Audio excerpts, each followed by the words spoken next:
So one of my particular passions, and I've been working on it for, I guess, almost 10 years now, is creating community within the security communities, especially in retail, so that we can know and understand what's happening and help combat it. I really feel strongly that if we don't all act together to combat these bad guys and let everybody know what's going on and such, that we won't ever win, because again, you just can't see enough data.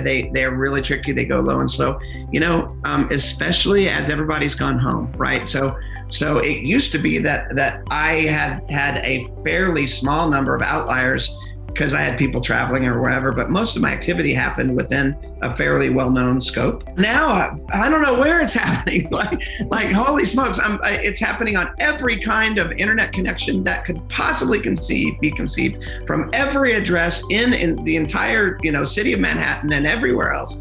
Gosh, a hacker could be literally in any of those places and I wouldn't know. So a lot of my rules that I used to sort of rely on are no longer any good, and I do think that sharing tips and tactics and how things work for us is super important in the physical world.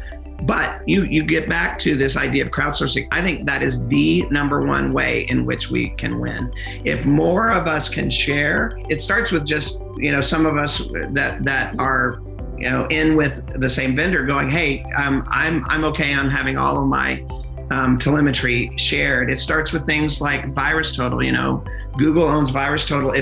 It's the world's largest compendium of malware ever, and it's a place where people can look and see what's going on elsewhere. And then the vendor community is getting together and go, hey, I can make my product better if I share with you what's going on, and not worrying quite so much about making a lot of money, because you're going to make plenty of money, vendors.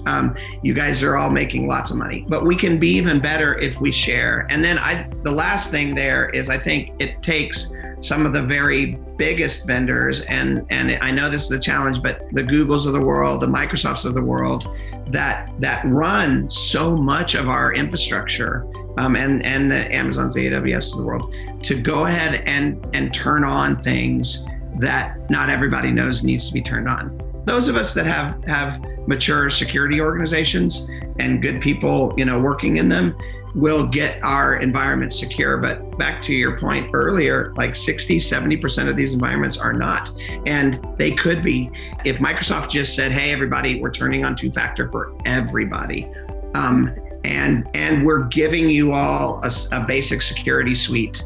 And then, by the way, when attacks happen, we're going to block it from everybody, not just from the 12 out of 100 that notice. If some of that kind of stuff happened, we would really make a lot of headway. But that's a lot harder lift.